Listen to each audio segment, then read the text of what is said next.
আসসালামু আলাইকুম everyone, welcome back to my channel Sharmin kitchen. কাছে কিংবা দূরে, দেশে কিংবা দেশের বাহিরে যে যেখান থেকে এই মুহূর্তে আমার ভিডিওটি দেখছেন, আশা করছি আল্লাহর অশেষ রহমতে সকলেই অনেক বেশি ভালো আছেন এবং নিরাপদে আছেন। আজকে আমি আপনাদের তৈরি করে দেখাবো বুটের ডালের নরম হালুয়া। এটি খুবই সহজ ও কমন একটি রেসিপি। আমার মনে হয় কম বেশি সকলেই এই বুটের হালুয়াটা পছন্দ করেন। আমার তো বেশ ভালো লাগে এই হালুয়াটা। আশা করব আমার আজকের রেসিপিটি আপনাদের খুবই ভালো লাগবে। আমি চেষ্টা করেছি খুবই সহজভাবে এই বুটের হালুয়া রেসিপিটি আপনাদের সাথে শেয়ার করার জন্য। আশা করব আমার ভিডিওটি আপনাদের ভালো লাগবে। ভালো লাগলে লাইক, কমেন্ট ও শেয়ার করতে ভুলবেন না। আর আমার চ্যানেলে যদি নতুন কোনো বন্ধু হয়ে থাকেন, প্লিজ ভিডিওটি টেনে টেনে না দেখে সম্পূর্ণ ভিডিও দেখবেন এবং আমার চ্যানেলটি সাবস্ক্রাইব করে পাশে থাকা বেল বাটনটি অন করে রাখবেন। এতে করে নতুন কোনো ভিডিও আপলোড দিলে সবার আগে নোটিফিকেশন পেয়ে যাবেন। বুটের হালুয়া তৈরি করতে এখানে আমি আস্ত ছিলা বুটের ডাল নিয়েছি, নিয়ে সারা রাত ভিজিয়ে রেখেছিলাম। মেজারমেন্ট কাপের 2 কাপ বুটের ডাল নিয়েছি। তারপরে ধুয়ে পরিষ্কার করে যে পাত্রে সিদ্ধ করবে সেই পাত্রে নিয়ে আমি হাফ লিটার দুধ দিয়েছি 3টি তেজপাতা, 2টি দারচিনি, 2টি এলাচ দিয়ে এখন আর সামান্য পরিমাণে 1 চিমটি লবণ দিয়েছি। দিয়ে এখন এটা ভালোভাবে মিশিয়ে নিলাম, নিয়ে ঢাকনা দিয়ে ঢেকে সিদ্ধ করে নিব। তো সিদ্ধ হয়ে আসা পর্যন্ত অপেক্ষা করছি। এরপর বুটের ডাল যখন সিদ্ধ হয়ে যাবে আমি পাটায় বেটে নিব। তো ফিরে এলাম, দেখুন অফ ক্যামেরায় সিদ্ধ করে নিয়েছি শুকনো শুকনো করে। আপনারা চাইলে ব্লেন্ডারে ব্লেন্ড করেও নিতে পারেন, আর আমি এটা পাটায় বেটে আপনাদের সাথে শেয়ার করব। তো বুটের হালুয়া তৈরি করতে কী কী উপকরণ লাগছে সেটা আপনাদের দেখিয়ে দিচ্ছি এক নজরে। এখানে নিয়েছি 1/3 কাপ গুঁড়ো দুধ, তারপর চিনি নিয়েছি 2 কাপ বুটের ডালের জন্য 1.5 কাপ চিনি, আর এখানে নিয়েছি কাজু বাদাম, কাঠবাদাম, আপনারা চাইলে অন্যান্য বাদামও নিতে পারেন। আর এখানে নিয়েছি ঘি, এটা হোমমেড ঘি, আপনারা চাইলে বাজার থেকে কিনে আনা ঘিও ব্যবহার করতে পারেন। তো আমি সরাসরি চুলায় চলে গেছি, প্যান বসিয়ে এখানে 3 টেবিল চামচ পরিমাণ ঘি দিয়েছি আবারও 2টি এলাচ এবং 2টি দারচিনি দিয়ে একটু 4-5 সেকেন্ড ভেজে নিয়েছি। সুন্দর একটা অ্যারোমা বের হচ্ছে। তো এই পর্যায়ে এখন আমি সেই বেটে নেওয়া বুটের ডাল আমি দেখুন শুকনো শুকনো করে বেটে নিয়েছি। আপনারা চাইলে একটু এর সাথে তরল দুধ দিয়েও কিন্তু ব্লেন্ড করে নিতে পারেন। তারপর এখন এই ডালগুলো আমি ভালোভাবে ভেজে নিব। অনেকে আছেন বুটের ডালের একটা যে বাজে স্মেল থাকে বা গন্ধ থাকে, এটা নিতে পারেন না, তো যার জন্য অনেকে পছন্দ করেন না। তো আমি যেভাবে এই হালুয়াটা তৈরি করছি এইভাবে যদি ডালটা ভেজে হালুয়া তৈরি করেন তাহলে কিন্তু কোনো গন্ধই থাকবে না, বরং অনেক সুন্দর একটা ফ্লেভার আসবে, খেতেও কিন্তু অনেক মজাদার হবে।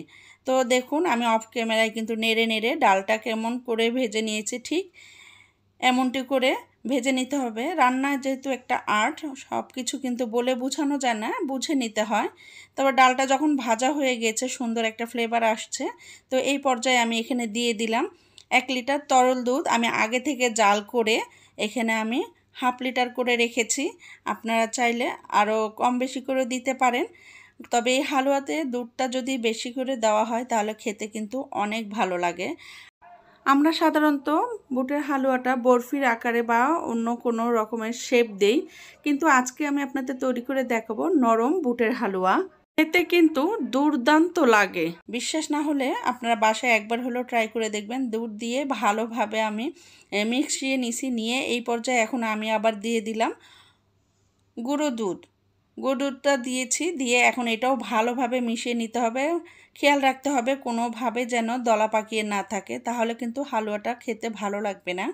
আর এই হালুয়াতে যত দুধ দিবেন ততই কিন্তু অনেক টেস্ট বেড়ে যাবে। তো যাই হোক, এই তো আমি এখন নেড়ে নেড়ে আমি এইভাবে মিশিয়ে নিচ্ছি। এখন আমি সেই পুরনো কথাটা আবার বলে নিচ্ছি। এই মুহূর্তে যেসব আপু ভাইয়া আমার ভিডিওটি দেখছেন, প্লিজ টেনে টেনে না দেখে পুরো ভিডিও দেখবেন এবং লাইক দিয়ে ভিডিওটি কন্টিনিউ করবেন। তো আমি সেই স্ক্রিনে দেখানো সেই চিনিটা আমি এখন দিয়ে দিলাম, দিয়ে এখন এটা নেড়ে নেড়ে হালুয়াটি একটু ঘন করে নিব।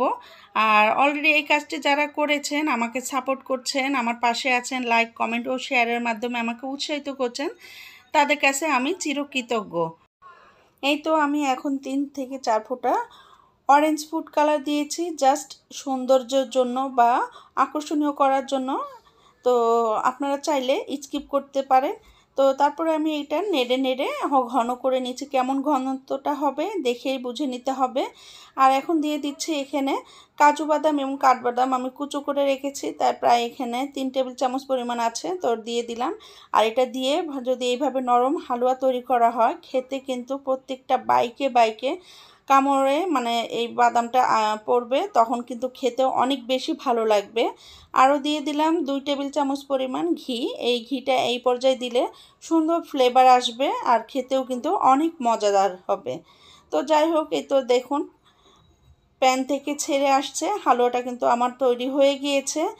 এই হালুয়াটা এখনও যারা খাননি একবার হলো ট্রাই করে দেখবেন, তাহলেই বুঝতে পারবেন এই হালুয়াটা কতটা মজার। তো আমি এখন ঠান্ডা ঘনত্বটা কেমন হয়েছে, এটা ঠান্ডা হলে আরও ঘন হয়ে যাবে। আমি এখন নামিয়ে সার্ভিং বাটিতে নিয়ে আপনাদের সাথে শেয়ার করছি। এই তো আমি এখন সার্ভিং বাটিতে নিয়ে ঢেলে নিয়েছি, এখন আপনাদের সাথে শেয়ার করছি। আর উপর দিয়ে ডেকোরেশনের জন্য জাস্ট একটু কাঠবাদাম এবং কাজু বাদাম জুলিয়ান কাট করে নিয়েছিলাম, সেটাই দিয়ে দিচ্ছি দেখার সৌন্দর্যের জন্য। আর খেতেও কিন্তু অনেক ভালো লাগবে, প্রতিটা বাইকে বাইকে বাদামটি পড়বে। মাশাআল্লাহ, খেতে এটা এত মজাদার এবং দুর্দান্ত হয়েছিল, একবার না ট্রাই করলে কেউ বুঝতেই পারবেন না। যারা যারা এখনো এই বুটের নরম হালুয়া খাননি একবার হলো বাসায় ট্রাই করবেন, তাহলেই বুঝতে পারবেন এই হালুয়াটি কতটা মজাদার খেতে। আশা করব আমার আজকের রেসিপিটি আপনাদের ভালো লাগবে। ভালো লাগলে লাইক, কমেন্ট ও শেয়ার করবেন ফ্যামিলি ও প্রিয়জনদের সাথে।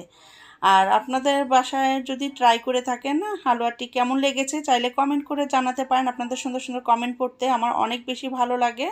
আপনাদের সুন্দর সুন্দর কমেন্টের কারণে আমিও পরবর্তী কন্টেন্ট তৈরি করতে অনেক বেশি উৎসাহিত হই।